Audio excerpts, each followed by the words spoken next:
Okay, you may try to look for information at home, and then because you are first time and you work with the Rainbow table. Okay, so now we continue the lecture to the what we call the access control. We will go through what does it mean by access control, what is the access control matrix, access control list, capability, access control policies, multi-level policies, and the Padula models using in access control.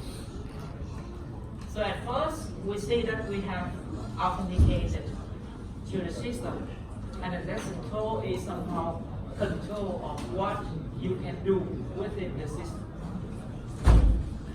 Okay, access is about you're able to do something, or you get to somewhere. You carry out one action. Control is to restrict or allow. So access control is being able to restrict or allow a particular action. So you get to the system, you can allow to access to the course of this model site, the model site of this course, but maybe not other courses that you not enroll. So often access control is applied where there is authentication. Okay. So is there any difference between these two statements?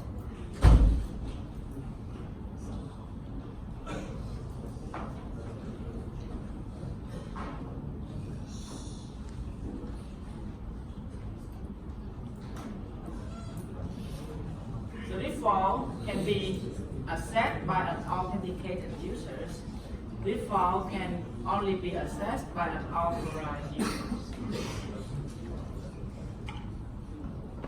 They are different.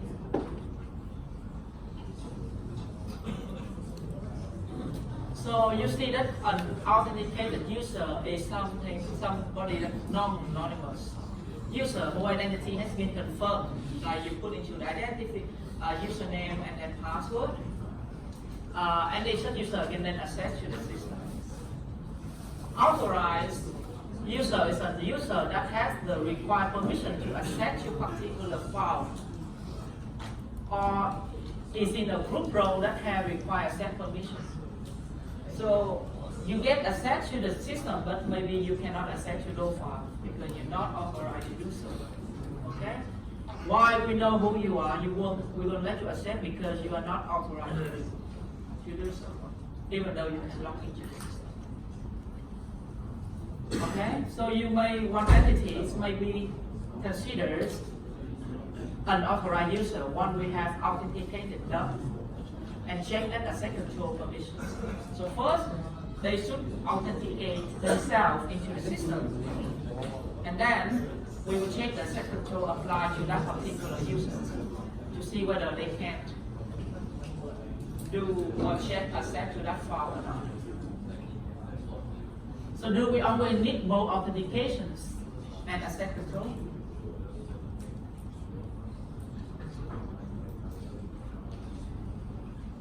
You think of any circumstances where you might have one but not others?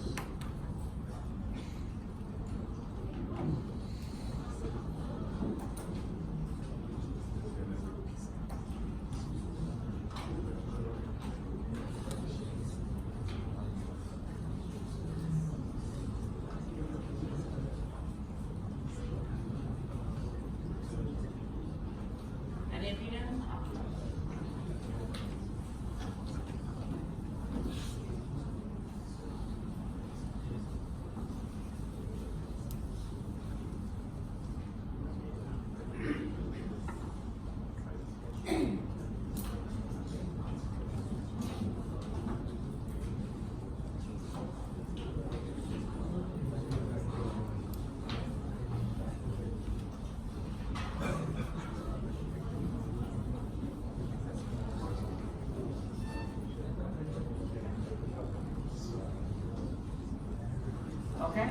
maybe think about it. Normally we need both because you need to authenticate it yourself, and then the asset control will apply to see whether what you can do.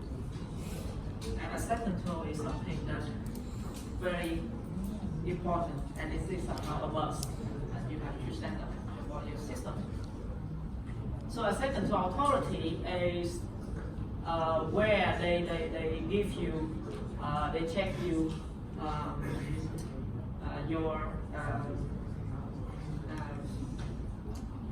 information, your credentials, your identity, to see whether you can do some action or not. So you see that the model is they have an initiator, that it may be you, and they will target the file that you want to view, for example, to read. And then they have a second to authority or service that will check whether you can reach to the target or not.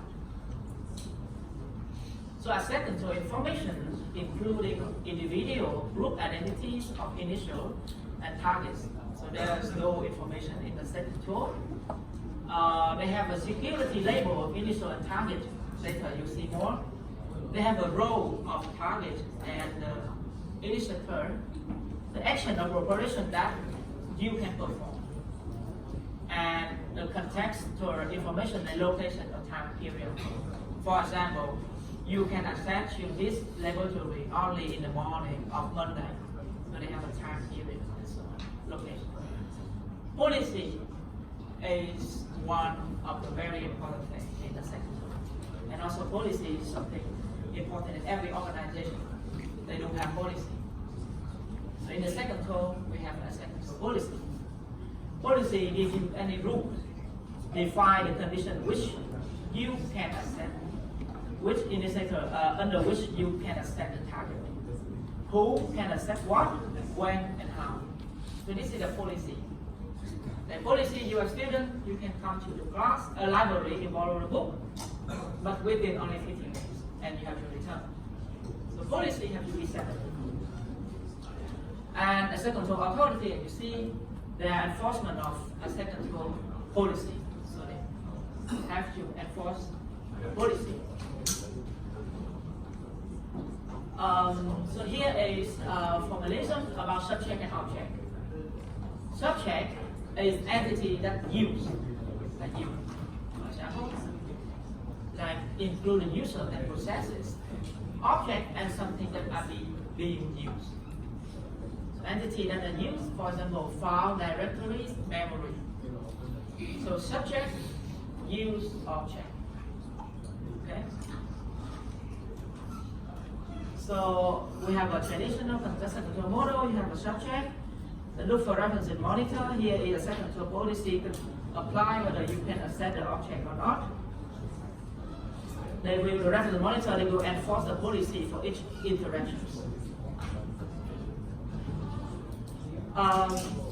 Here is very important thing that you see in asset control. This is asset control matrix. That gives you all the information about the object, the subject, and the policy, or maybe the permission that you can do. So it's developing, and this is defined in terms of state and state transitions. And what do they have? So the state of the system is defined by a triplet, and SO and S stand for the subject, O stand for the object, and A stand for the asset control matrix. So this is the matrix. They have a row and a column. And then ASO, the entries of the subjects, the entries of the matrix should be ASO. The list has set right of S and O. So the strike specify the time and set allow for the subject of its object that you will see soon.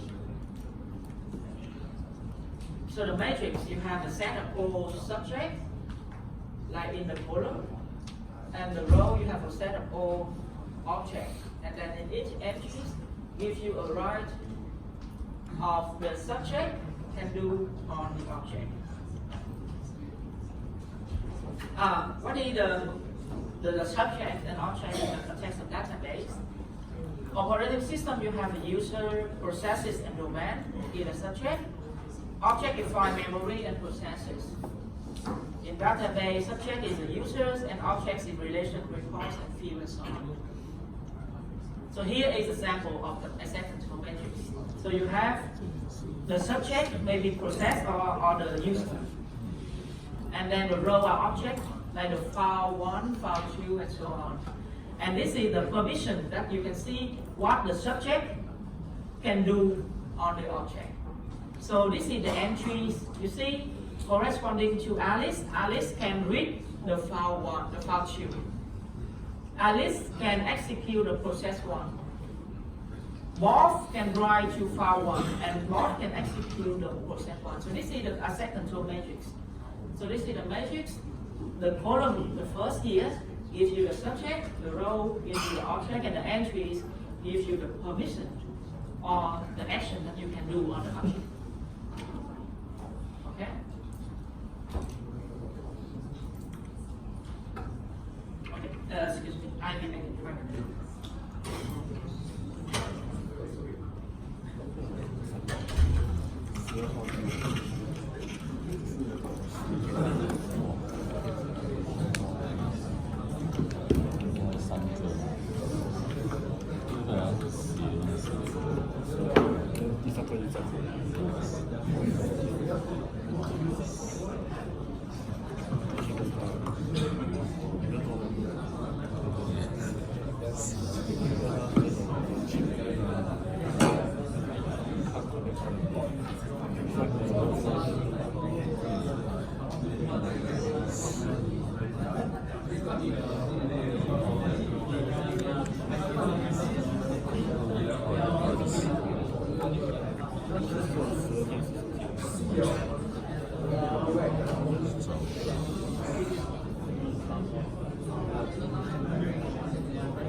fine.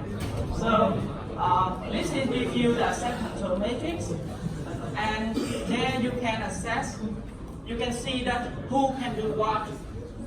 Okay, and if you look at here, you can see that okay, process 1 can read if and only if the read permission is within the entries. A processes 1 file 1. Maybe I draw the pictures. It may be have you easier to look at it. So you see previously you have subjects, you have an object like process 1, you have file 1, and here read. So this is the entries. This block is the entries, and the access control matrix, for example, I denoted by A. So this is A, process 1, file 1. If you look at here, you can see that this is in the row process 1, in the column file 1, right? This is the row and this is column. This is just a notation of the matrix entries, row and column. Row process 1, row file, column file 1. So this gives you read here. So this is a block, a box, and then you see that read process 1 can read file 1 if and only if read is inside that box. Okay? So if read is not inside that box, then process 1 cannot read the file 1. And similarly, Alice can execute the process 1 if and only if executes is in this entry. Alice, process 1, Alice can execute process 1 if and only if executes is inside this box. So this is how you can read off from the access control matrix. Okay, and so on. There's some other central thing like building states dynamic because it's moving. So the right, the position, the permission is changing. So it's like at this time, maybe you can read the document once, but maybe in future, in next week, you cannot read it anymore. So the matrix also change. Okay, this is building the state because the system that you see is not going to be static.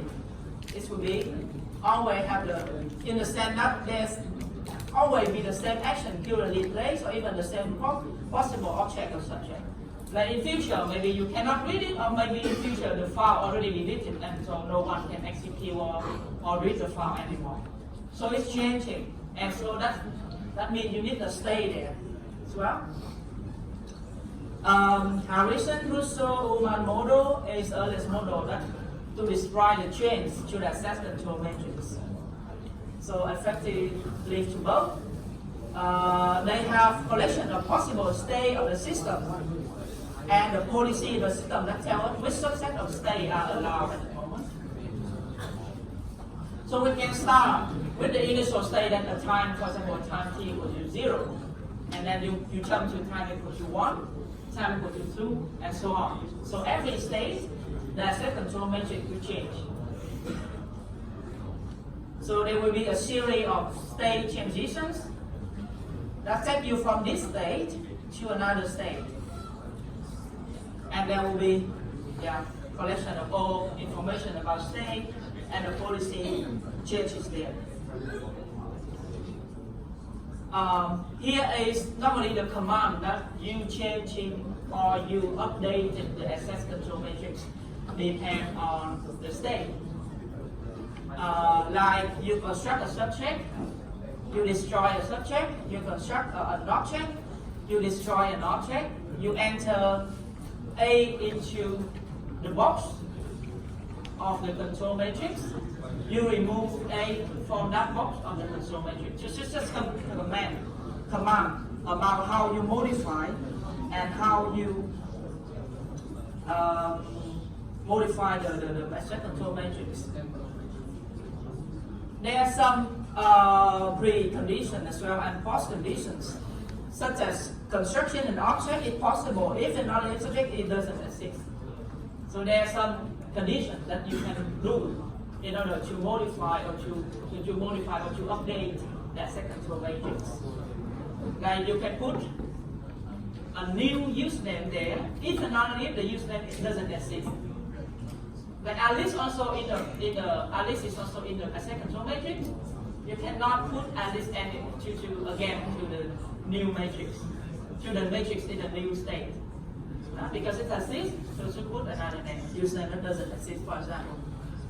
So here maybe just some command that you have, okay, created an object and enter the own mean you own the object into the access control matrix. So here the access control matrix is P is like person and F is just file. So you create an object, enter the own there and enter the read there, enter the write there.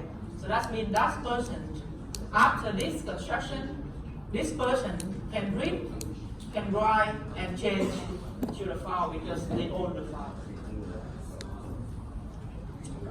So that's the big condition because the condition should be added there. For example, grant read file. That means if person P own the file F, mean own is inside the box of the access control matrix APF, then he own this file and he can give right to Q to read it. So if, for example, if you have a book, okay, you can let your friend read it. Because this is your book, you can give it to him, okay, let's have a read. Then this is when you own, then you can grant it. So this is the condition. If you own, you can give the right to other person, for example, to read or to write something. But if you can read only, then you cannot give right to other person.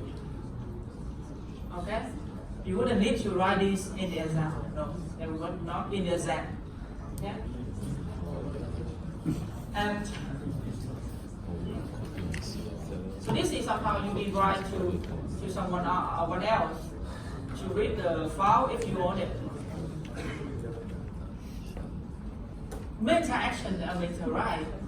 So when you creating a subject and object, you may have their own access control rules. Like if you want to grant the privilege, then you need to follow some rules. For example, the principle of attenuations of privilege. A subject may not give right if it doesn't process. Of course, if you doesn't process to the right of the owner of the book, you cannot give it to others. The permission of reading it. So this is some rule that you have to follow. There are many problems, of course, because of dynamic. Dynamic means changing by state, one state to another state. That I mentioned earlier, there's some big problem. For example, if an action is currently taking place and there is an attempt to remove the permission, then what will happen? So if we consider specifically, like what if someone attempts to remove an object that someone is currently reading? Okay? What happens if we are asking the question in the context of a distribution system? Maybe later you will see more in the distribution diagram. But anyway, yeah, there will be a problem with the dynamical, with dynamics because, for example, you are reading the file, you grant the file, but then they change in time. It takes you a while to read it and then someone to remove it. So there should be some rule or some policy to apply. Okay, so how you give a representation of access control? So access control can give you the information of what you can do, right? And then there's some representation of it. There's two ways two representation of asset control. First is asset control list, and the second is based on capability. So asset control list contains assets from the view corner object. So you are standing view corner object, and then you look at the asset control list. It's a column. So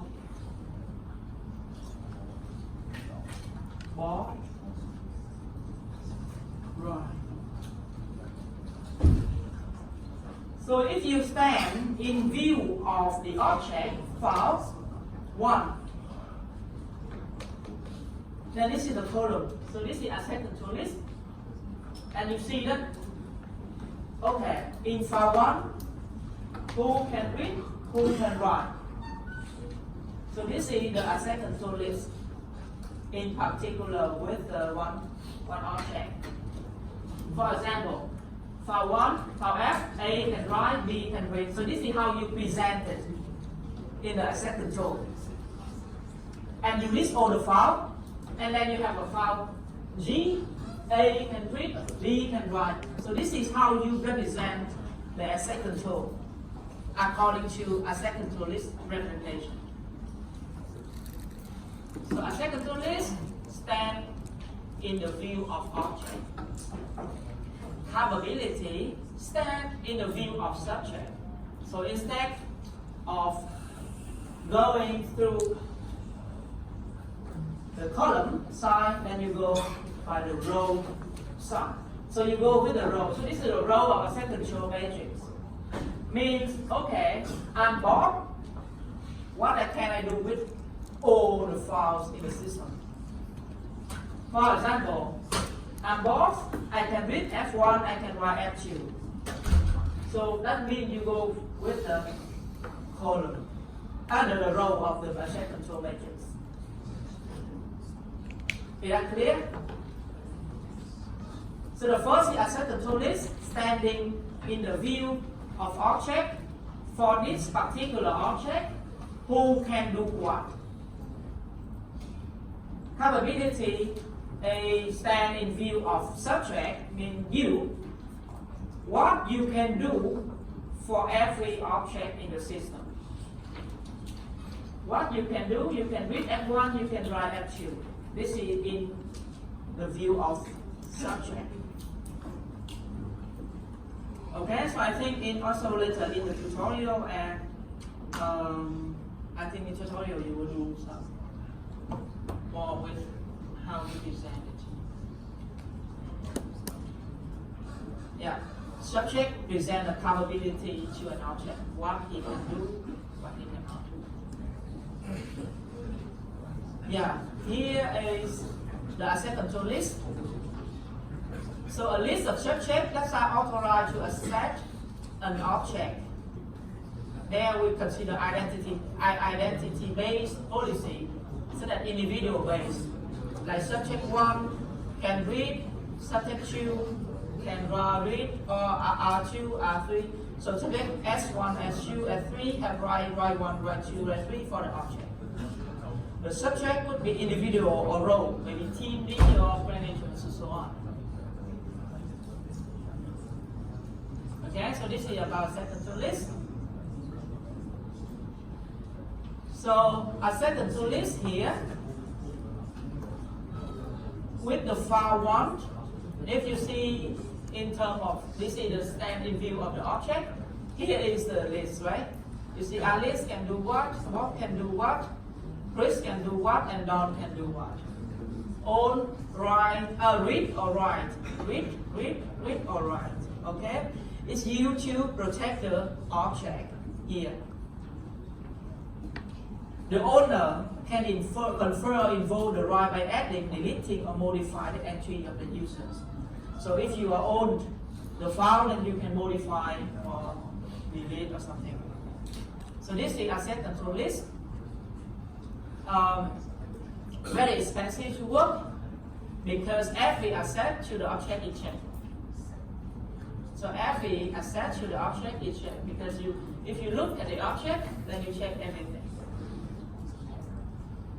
They are very suitable for a small system.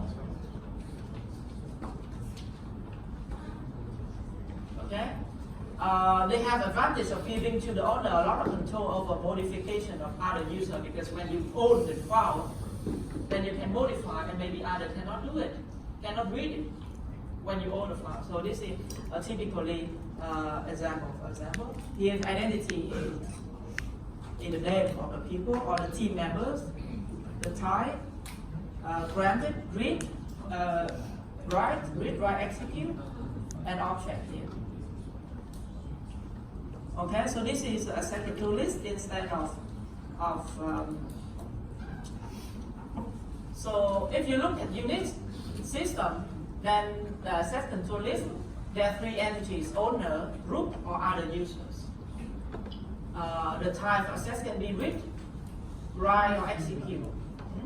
If you look at in the Unix system, maybe you look at this, there will be, if you show it, it will be showing you how many users, and then what the identity of the user,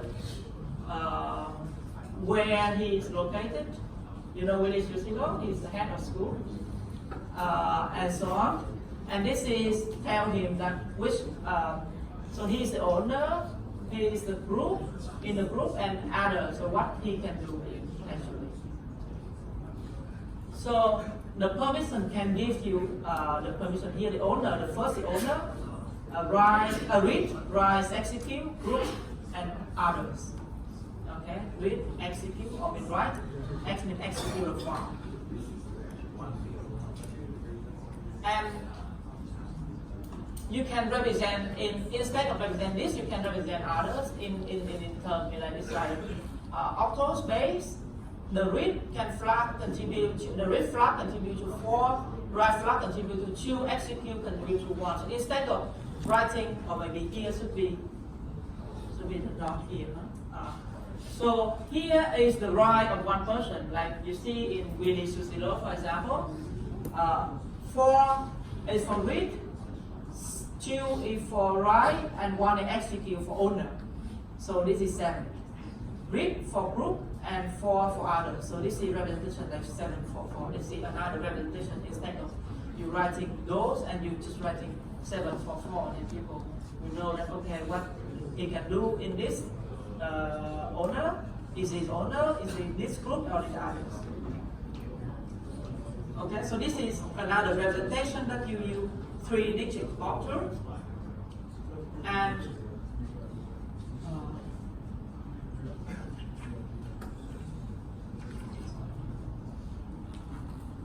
maybe we have a 10-minute break before we continue with other presentation.